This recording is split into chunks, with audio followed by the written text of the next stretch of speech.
Hello दोस्तों, कैसे हो आप सब? आप सबको स्वागत है आज का इस वीडियो पर। आज का इस वीडियो पर हम बात करेंगे कि एसएससी जीडी के लिए 2024 में बहुत ज़्यादा इंपॉर्टेंट कुछ क्वेश्चन हम लोगों ने आज का इस वीडियो पर डिस्कस करेंगे। सो वीडियो को लास्ट तक देखिएगा।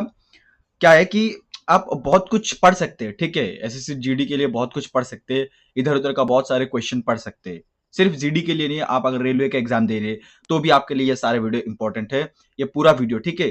ताकि आप एक अच्छा लेवल का क्वेश्चन पढ़ो। कुछ भी आप मत पढ़ो, क्योंकि कुछ भी पढ़ोगे तो आपका कंफ्यूज होगा क्या परीक्षा में आ सकते हैं। सो दैट्स व्हाई ये वीडियो आपके लिए बहुत ज्यादा इंपॉर्टेंट है। यार वीडियो को लाइक कर दो, क्योंकि ये वीडियो बहुत ज्यादा इंपॉर्टेंट है और जो चीज आपको हेल्प कर रहे हैं तो आप भी हमें हेल्प करना चाहिए। सो लाइक करोगे तो हमें मोटिवेशन मिलता है कि हाँ, हमने कुछ किया है, अच्छा दिया है, ठीक है?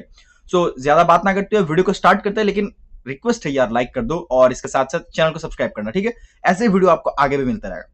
यहां पर सबसे पहला क्वेश्चन आपके सामने है। देखो क्वेश्चन अच्छा से ध्यान देना। पहला क्वेश्चन यहां पर आपके सामने कि तमिलनाडु का लोक नृत्य कौन सा है? आपका तमिलनाडु का लोक नृत्य कौन सा है, ये आप हमें बताइए, ठीक है? इंपॉर्टेंट क्वेश्चन बन सकता है आपके एग्जाम के लिए।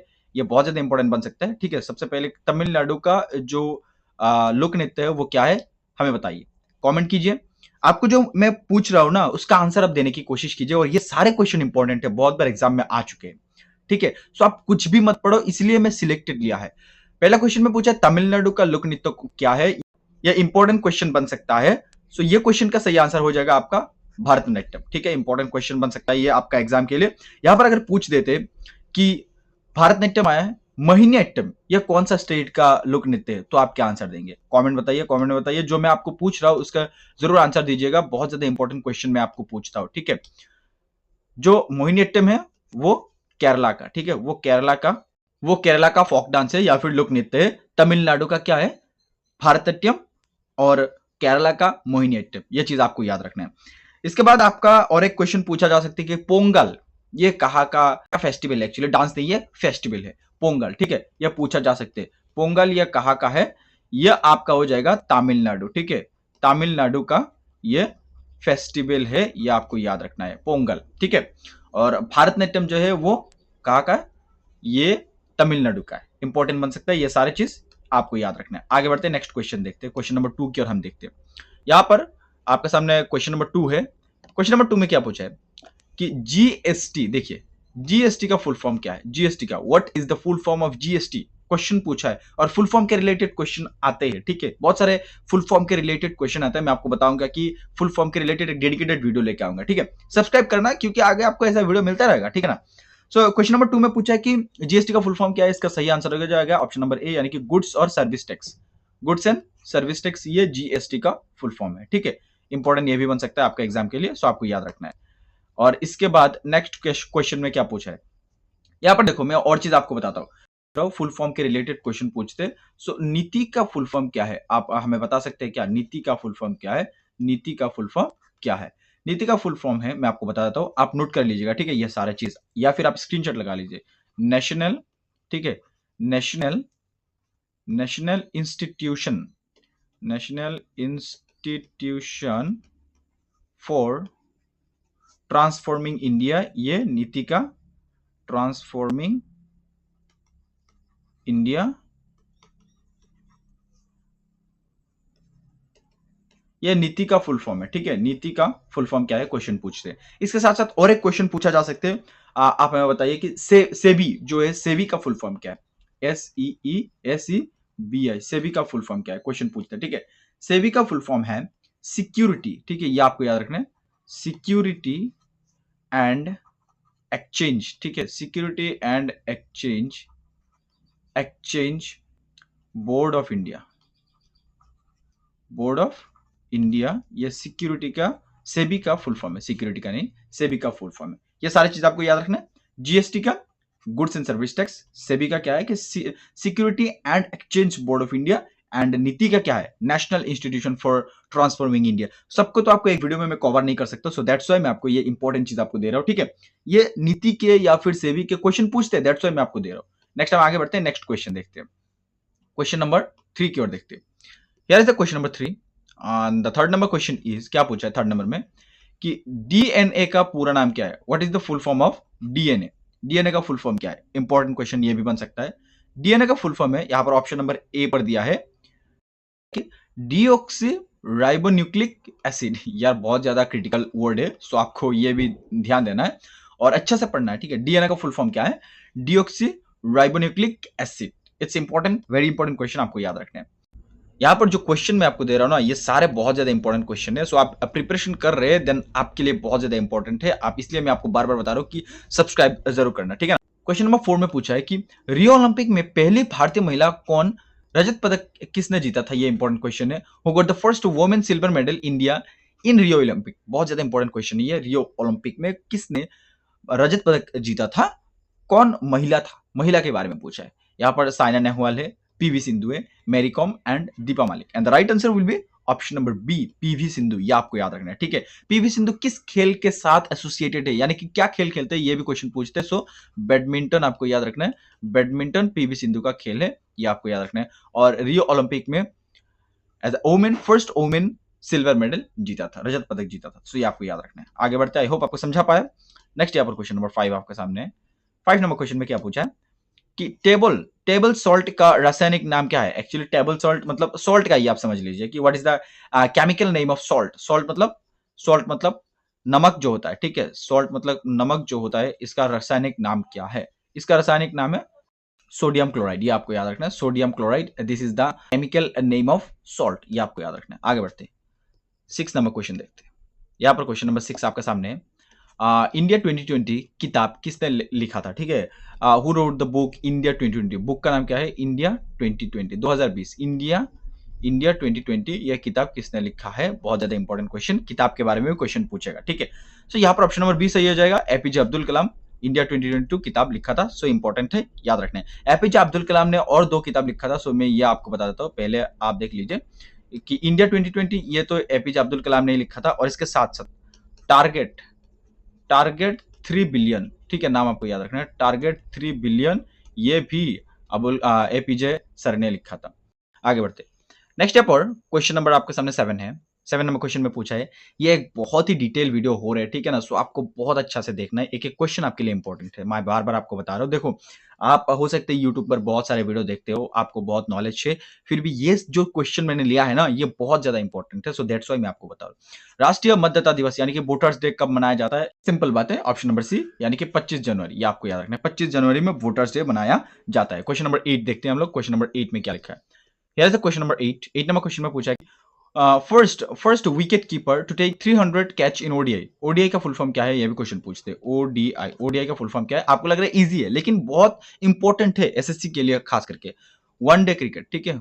वन डे ये ओडीआई का फुल फॉर्म है। वन डे इंटरनेशनल ये ओडीआई का फुल फॉर्म है। एंड कौन फर्स्ट इंडियन विकेट कीपर है जो कि 300 कैच लिया है? सिंपल बात है, एमएस धोनी, यानी कि option number A is the right answer. MS Dhoni जिनको कैप्टन कूल भी कहा जाता था। सो क्वेश्चन पूछा जा सकता है, सो अब ये भी आपको याद रखना है, ठीक है ना। एमएस धोनी 300 विकेट लेने वाला विकेट कीपर है इंडियन ओडीआई में, ये आपको याद रखना है, खास करके ओडीआई में।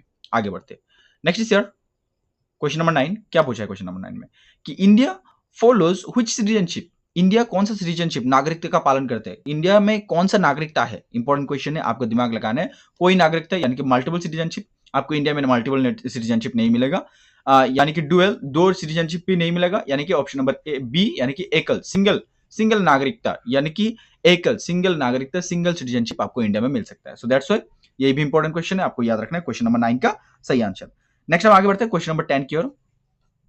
यहां पर क्वेश्चन नंबर 10 है, देखो क्वेश्चन नंबर 10 में क्या पूछा है कि सिंधु या इंदस, सिंधु और इंदस ये सेम ही बात है। सिंधु और Indus river originates from होयर? Sindhu और इंदस रिवर ये कहां से ओरिजिनेट हुआ है, कहां से निकला है? ये तिब्बत पठार से निकला है, ये आपको याद रखना है, तिब्बती पठार से निकला है।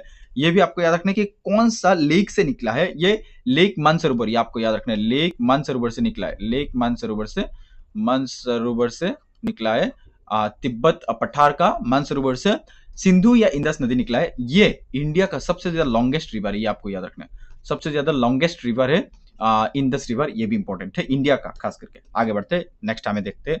नेक्स्ट यहाँ पर क्वेश्चन नंबर आपके सामने 11 है। लावणी नृत्य किस राज्य से संबंधित है? मोस्ट इंपॉर्टेंट क्वेश्चन है, आप लिख लीजिए, स्क्रीनशॉट लगा लीजिए। अच्छा, यहाँ पर मैं आपको एक चीज बता दूं कि मैं जो आपको क्वेश्चन पूछ रहा हूं, अगर आपका ये इसका सही आंसर दे देते तो ये जो वीडियो का जो पीडीएफ है, वो मैं आपको डायरेक्टली व्हाट्सएप पर दे दूंगा। मैं आपको बताऊंगा कि आपका व्हाट्सएप नंबर देने के लिए, सो कमेंट जरूर कीजिए और इसके साथ साथ मैं आपको कमेंट का रिप्लाई करूंगा। अगर आपका सही हो जाए तो बहुत सारे को मैं ये पीडीएफ, सिर्फ ये पीडीएफ नहीं और भी पीडीएफ दे दूंगा, सिंपल बात है, ताकि आप अच्छे से पढ़ सके। मेरा सिंपल मोटो ये है कि आप अच्छे से पढ़ सके। Lavani dance is associated with which state? कौन सा स्टेट के साथ एसोसिएटेड है, संबंधित है? ये सिंपल है, ऑप्शन नंबर ए यानी कि महाराष्ट्र के साथ। ये आपको याद रखना है, महाराष्ट्र के साथ एसोसिएटेड है। मोस्ट इंपोर्टेंट क्वेश्चन है। आगे बढ़ते हैं, यहां पर क्वेश्चन नंबर 12 आपके सामने। 12 में क्या पूछा है देखिए, कि name the longest bone in human body. मानव शरीर से संबंधित, मानव शरीर से सबसे लंबा हड्डी कौन सा है? मानव शरीर में सबसे लंबा हड्डी, सबसे लंबा हड्डी का नाम है ऑप्शन नंबर बी यानी कि फेमर। फेमर मतलब थाई में जो हड्डी रहते हैं, ठीक है, थाई में जो हड्डी रहते हैं वो मानव शरीर का सबसे लंबा हड्डी है। यहां पर एक चीज मैं आपको पूछता हूं, मानव शरीर का सबसे ज्यादा बड़ा जो अंग है वो कौन सा है? ठीक है, largest organ, largest organs of human body कौन सा है? या आप हमें कमेंट बताइए, largest organs of human body ये कौन सा है? देखो कमेंट जल्दी करो, मैं आपको इसका आंसर दे देता हूं। इसका आंसर है स्किन, ठीक है, ये इंपॉर्टेंट क्वेश्चन बन सकता है। लार्जेस्ट जो ऑर्गन है ह्यूमन बॉडी का वो है स्किन, ठीक है, इंपॉर्टेंट है। आगे बढ़ते हैं, यहां पर क्वेश्चन नंबर 13 आपके सामने है कि भारत की अर्थव्यवस्था में रैंक क्या है? भारत की अर्थव्यवस्था में रैंक क्या है? इकोनॉमी में भारत का रैंक क्या है वर्ल्ड में? ठीक है, वर्ल्ड में भारत का रैंक क्या है इकोनॉमी में? देखो जीडीपी के हिसाब से, जीडीपी 2024 के हिसाब से भारत की रैंक क्या है? ऑप्शन नंबर ए यानी कि फिफ्थ, ठीक है, फिफ्थ रैंक है भारत की, ये आपको याद रखना है। वर्ल्ड जीडीपी 2024 की इंडेक्स के हिसाब से भारत की रैंक फिफ्थ थी। पिछले साल ये कितना थी? सिक्स थी, अभी इस साल फिफ्थ हो गया है, ठीक है। सो ये आपको याद रखना है, अपडेट हुआ है इसलिए ये इंपॉर्टेंट है। नेक्स्ट हम देखते हैं, यहाँ पर क्वेश्चन नंबर 14 आपके सामने क्या है कि लाइट ऑफ एशिया किताब के लेखक कौन है? किताब के बारे में आ सकते हैं, who was the author of the book light of Asia, and the right answer will be option number B यानी कि सर एडविन अर्नोल्ड, ठीक है, ये आपको याद रखना है, सर एडविन अर्नोल्ड। ये कौन सा किताब का नाम है? यहाँ पर देखिए किताब का नाम आपको याद रखना है, लाइट ऑफ एशिया नाम आपको याद रखना है, ठीक है।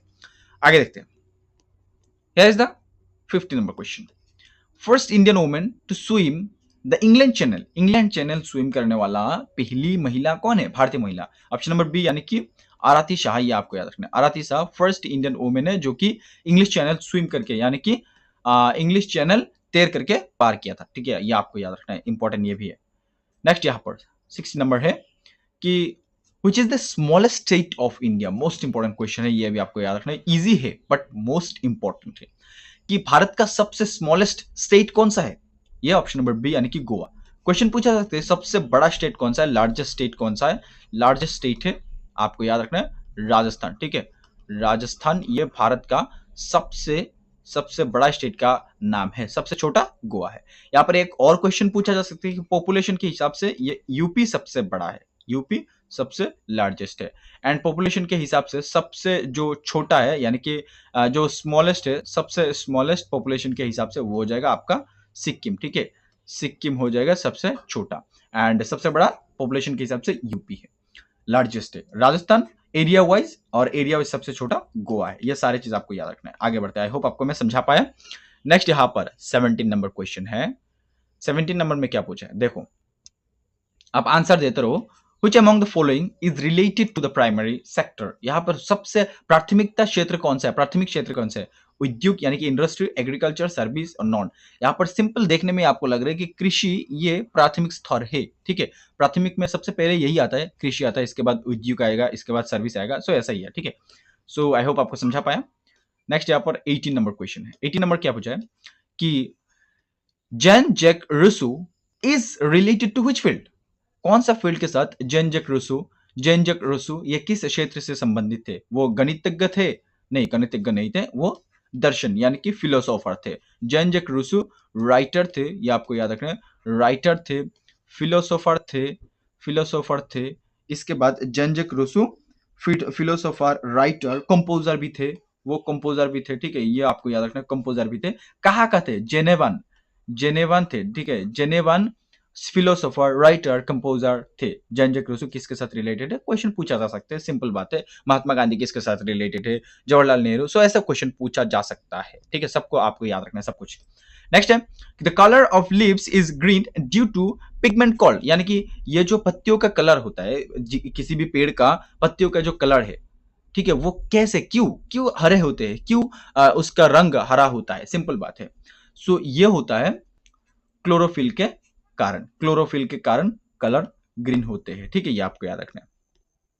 नेक्स्ट 20 नंबर यहां पर है कि when did civil war ended in Sri Lanka, Sri Lanka में गृह युद्ध कब समाप्त हुआ था? ये 2009 में समाप्त हो गया था, सो ये आपको याद रखना है। 2009 में श्रीलंका का जो युद्ध है, सिविल वॉर, वो खत्म हो गया था। Next is your question number 21। क्या पूछा है? मोस्ट इंपोर्टेंट ये भी क्वेश्चन है, very very important question. Which monument was made from the pietra dura technique, यानी कि किस स्मारक का निर्माण, नीचे दिए गए किस स्मारक का निर्माण पिट्राडोरा टेक्निक से किया गया है? ताजमहल, ठीक है, ताजमहल किस टेक्निक से किया गया था? पिट्राडोरा, ये आपको याद रखना है, इंपॉर्टेंट ये भी बन सकता है। ताजमहल किसने बनवाया था? ये आप हमें कमेंट कीजिए, सिंपल बात है, मैं आपको पूछ रहा हूँ, ठीक है, जो आपको पूछना चाहिए वो पूछ रहा हूँ, ये आपको जानना जरूरी है, परीक्षा में आया या ना आया, सिंपल बात है, आपको यह जानना जरूरी है भाई, ताजमहल किसने बनवाया था, बहुत ज्यादा इंपॉर्टेंट है। नर्मदा नदी का उद्गम स्थल क्या है? नर्मदा नदी कहां से निकला है? नर्मदा नदी, ये ऑप्शन नंबर सी, यानी कि अमरकंटक से निकला है, ये आपको याद रखना है। नर्मदा नदी कहां से निकला है? अमरकंटक से निकला है। क्वेश्चन नंबर 22 का सही आंसर हो जाएगा ऑप्शन नंबर सी। आगे बढ़ते हैं, नेक्स्ट देखते हैं। नेक्स्ट यहां पर आपका सामने है 23 नंबर क्वेश्चन कि भारतीय संविधान का, मोस्ट इंपोर्टेंट ये भी क्वेश्चन है, ठीक है, ये आपको याद रखना है। भारतीय संविधान का कौन सा भाग मौलिक अधिकारों को शामिल करता है? कौन सा भाग? भाग 1, भाग 2, भाग 3 या भाग 4? भाग 4 का कौन सा है, या फिर भाग 3 का कौन सा है? देखो, बहुत ज्यादा इंपॉर्टेंट क्वेश्चन है। भारतीय संविधान का कौन सा भाग मौलिक अधिकार को शामिल करता है? Option number B is the right answer, यानी कि भाग 3, अनुच्छेद 12 से 35, पार्ट 3 का आर्टिकल नंबर 12 से 35, यह भारतीय संविधान का भाग है, ये अनुच्छेद है, मौलिक अधिकारों को शामिल करता है, मोस्ट इंपॉर्टेंट है। When was the Soviet Union dissolved? Soviet union कब विघटन हुआ था? कब सोवियत यूनियन का कब विघटन हुआ था? वो होता ऑप्शन नंबर बी, यानी कि 26 दिसंबर, एक्चुअली दिसंबर 1991, 26 दिसंबर 1991 में सोवियत यूनियन का विघटन हुआ, डिसॉल्व हो गया था यह, ठीक है। नेक्स्ट हम देखते हैं, ये अमेरिकन लोगों का, सोवियत यूनियन रशिया का, ठीक है था, रशिया का था, अमेरिकन लोगों का नहीं था। यहाँ पर When did the National Rural Employment Guarantee Act come into the existence? राष्ट्रीय ग्रामीण रोजगार गारंटी अधिनियम कब अस्तित्व में आया था? ये क्वेश्चन नंबर बहुत ज्यादा इंपॉर्टेंट है, क्वेश्चन नंबर 25। इसका सही आंसर हो जाएगा ऑप्शन नंबर बी, यानी कि 2 फरवरी 2006 में आया था। 2 फरवरी 2006 में राष्ट्रीय ग्रामीण रोजगार गारंटी अधिनियम ये आया था, ये आपको याद रखना है, 2 फरवरी 2006 को। नेक्स्ट यहाँ पर हम देखते हैं 26 नंबर क्वेश्चन, क्या दिया है 26 नंबर में कि in which year did the USA become the democratic nation?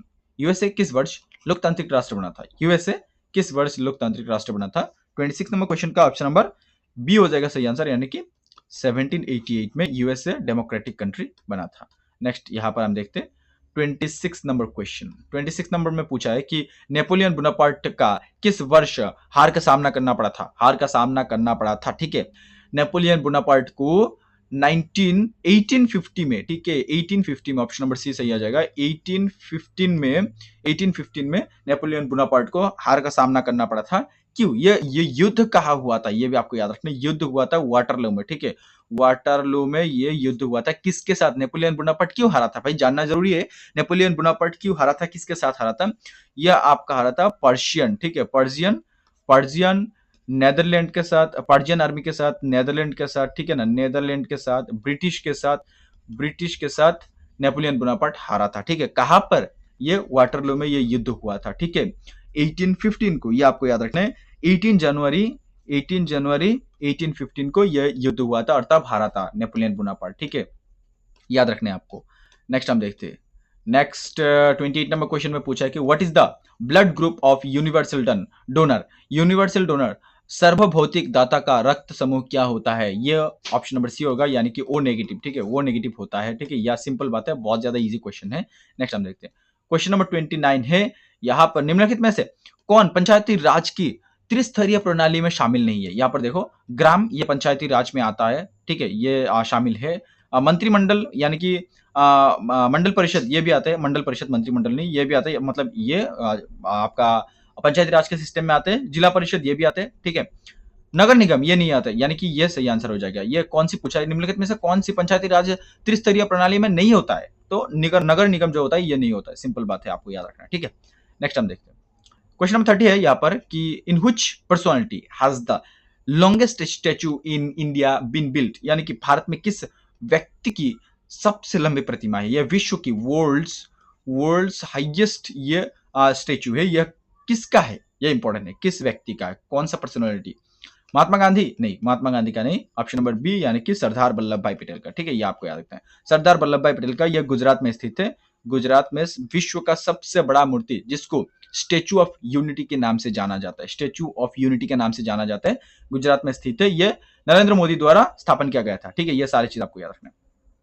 Next 31 में पूछा है कि which movie depicts the story of the first hockey Olympic tournament of independent India, किस फिल्म ने स्वतंत्र भारत के पहली हॉकी ओलंपिक टूर्नामेंट की कहानी दर्शाई गई थी, हॉकी ओलंपिक टूर्नामेंट की कहानी दर्शाई गई थी, ऑप्शन नंबर बी यानी कि गोल्ड मूवी में, ठीक है, 2018 में यह मूवी आया था, गोल्ड मूवी में हॉकी ओलंपिक में भारतीय हॉकी टीम का जो खेल है वो दिखाया गया था, ओलंपिक टूर्नामेंट की कहानी दर्शाई गई थी। नेक्स्ट यहाँ पर 32 नंबर क्वेश्चन है कि भारत में सबसे बड़ा खारे पानी का झील कौन सा है, खारे पानी का झील कौन सा है, यह हो जाएगा ऑप्शन नंबर सी यानी कि चिलिका झील, चिलिका झील यह कहां पर स्थित है, क्वेश्चन पूछते हैं, ठीक है, ओडिशा में, अगर क्वेश्चन पूछ देगा तो क्या आंसर देंगे, चिलिका झील ये ओडिशा में स्थित है और ये भारत में सबसे बड़ा खारे पानी का झील है, ठीक है, ओडिशा में स्थित है।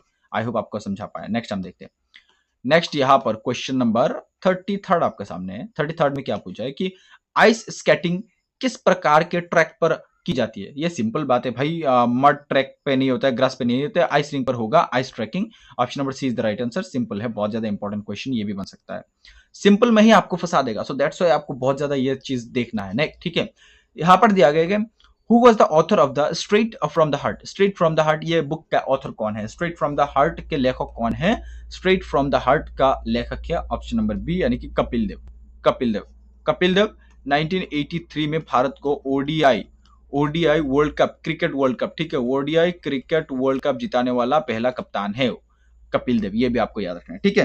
क्वेश्चन नंबर 34 का सही आंसर हो जाएगा option number B Kapil Dev ji. Next देखते हैं हम लोग, क्वेश्चन नंबर 35 यहां पर आपके सामने कि who is the author of a century is not enough, a century is not enough, ये बुक का लेखक कौन है, बहुत ज्यादा इंपॉर्टेंट है ये भी, ऑप्शन नंबर ए सौरभ गांगुली, जिनको हम दादा के नाम से जानते हैं, ठीक है, दादा के नाम से जानते हैं सौरभ गांगुली, इन्होंने लिखा है a century is not enough, option number A is the right answer.